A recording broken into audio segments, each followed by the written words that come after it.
going to live. That up to that point, her life was for her family, for her children, for her husband, but she had left herself out of the equation. Have you ever done that? I remember at a period of my life I was going to work, and I was working on a job that I hated. And at the same time, I was praying that I wouldn't get fired. I was praying that I wasn't laid off. I was miserable. Nobody was holding a gun to my head, but I showed up every day, and I used a flimsy excuse. Well, I got to pay the bills. I've got a car payment I have to pay. I have a family. I have children. I have a car note, and I have a mortgage note I have to pay. I've got to survive. I was showing up for a paycheck. Ladies and gentlemen, that's not living. And a friend of mine said, you know when people change? And I said, no. He said, when they get to the point when they say, I've had it. I've had it. I think the only reason that you're listening to me right now, the only reason that you're watching this webinar, that there's somewhere in your heart of hearts that you've said, as you looked at your life, you said, I've had it. And not only have you said, I've had it, but you said also in your heart of hearts, I can do better than this. And let me share something with you. You can. Because if anybody told me, and I'm going to share some things with you that I've done, not for the purpose to impress you, but to impress upon you what the possibilities are when you work on your mind and have mindset development. Because I found that how people live their lives is a result of their state of mind. It has been said, you don't get in life what you want, you get in life what you are. So part of the process, number one, is expose yourself to positive messages. See, what I'm doing right now, I'm distracting the story that's going on in your head right now. How you live your life, how I live my life, how all of us live our lives is a result of the story we believe about ourselves. And most of us are born into stories. I was born into a story where we were poor, but we didn't know it. I didn't know we were poor until I got on a bus with my mother going to do domestic work on Miami Beach. And when we crossed the Venetian Causeway and I saw those big, beautiful hotels, and I was in the homes with my mother making up beds and cleaning, and we ate the food left over from the families that she cooked for. And we wore the hand-me-down clothes of the children that she kept. And I kept saying, Mama, what is it, boy? As we got ready to pack up to go back home and to Overtown and Liberty City and all the poverty and filth and the violence there, I was saying, why can't we stay here? Why can't we stay here? She said, Leslie, we can't. Why? Because we can. Why, Mama? Why can't we? She said, it's just the way it is. Now shut up. And I kept saying to myself, why is that the way that it is? And I guess I was okay for Wesley and Margaret Ann and Leonard and Angelo and Sharon and Linda, but it wasn't okay for me. I was curious. I wanted to live like Mr. Sidursky lived. I wanted the big car that he had.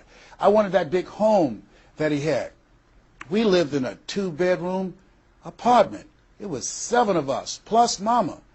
He had a big mansion, just 3 of them, 10,000 square feet. I said, Mama, what is it, Leslie? One day, I want to buy you something just like this. My brothers and sisters, when we were on the bus going back, they were just engaged in playful things. I was thinking and dreaming. Mama didn't understand why I was thinking like that, because I'd been exposed to positive messages. I had to take care of Mr. Sidursky. I had to shine his shoes and clean his office. And every day when he was listening to motivational messages, I was hearing those things too. Earl Nightingale, we become what we think about.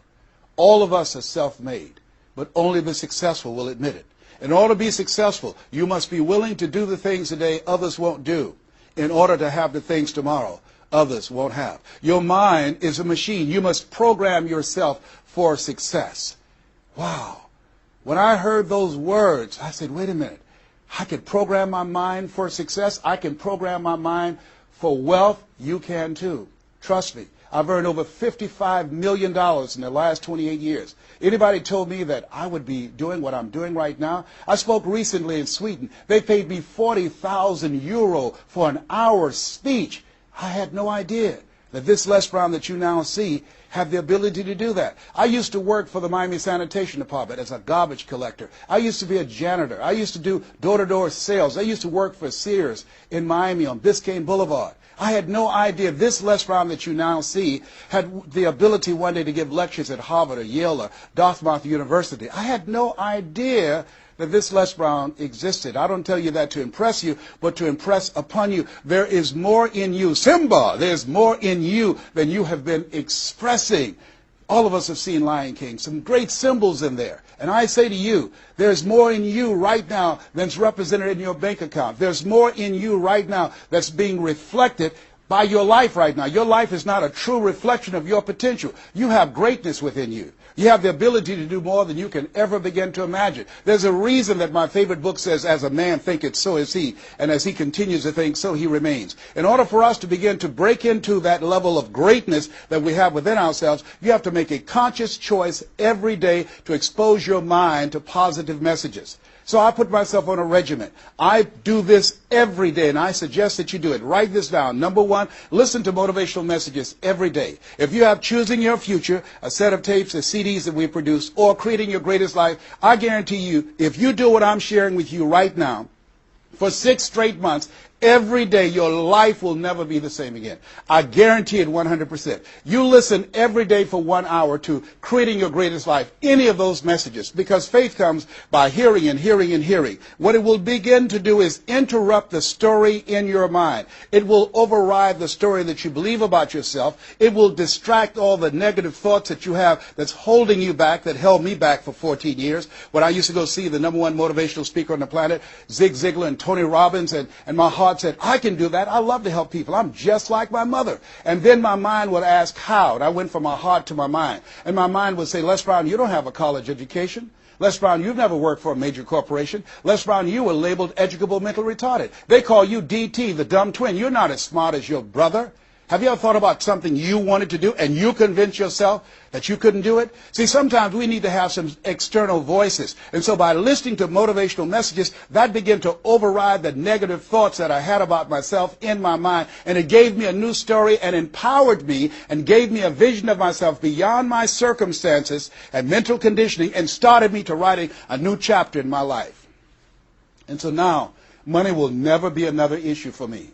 And that was an issue for most of my life because I didn't know what I didn't know and I thought I knew. So one you have to do is that you have to have a mindset development strategy where you are deliberately taking an hour every day listening to a motivational message. Every day. Here's something else.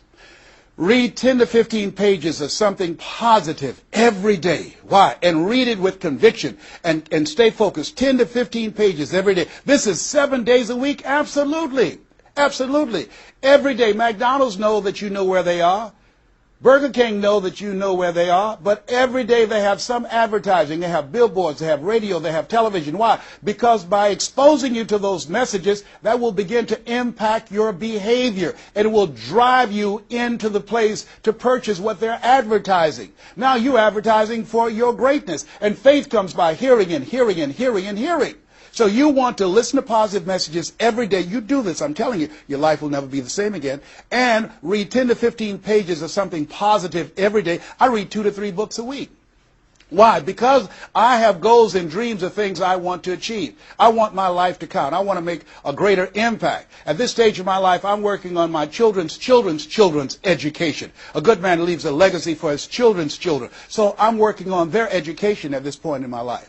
And as I begin to look at myself, in order to achieve more and to do more, I know I have to work more in my mind. And let me give you an example of how this works. The most money I've ever earned in an hour and a half, $260,000. That's the most money I've ever earned in an hour and a half. A lot of people work a whole month and don't do that, or 6 months. Then, and this is the next thing I want you to do. I want you to look at your relationships, and I want you to upgrade your relationships. See, MIT did a study, and this study indicated that you earn within $2,000 to $3,000 of your closest friends. Not only did I start reading books every day and listening to positive messages, but I separated myself from my friends who did not have goals and who did not have dreams. Why? Because people rub off on you. It's called a mind virus. You earn within $2,000 to $3,000 of your closest friends. So when you upgrade your relationships, you got to ask yourself the question, who is it that I need to associate with, that I can learn from, that I can grow mentally, emotionally, spiritually, and financially? By aligning myself with another person that I can learn from. And Dr. Dennis Kimbrough said, if you're the smartest one in your group, you need to get a new group. Whoa. Think about that. I was the smartest one in my group. And then one person called me who had been admiring me for years and said, Les, I want you to coach me and my trainers on how to tell a story and create value for an audience. And I want to share with you some things. I want to teach you some things, old man. I said, is that right? He said, yes. You always say you're never too old to learn and you're never too young to teach. I want to teach you some things. I said, okay, I'm open to that. Now, let me share this with you. He blew my mind.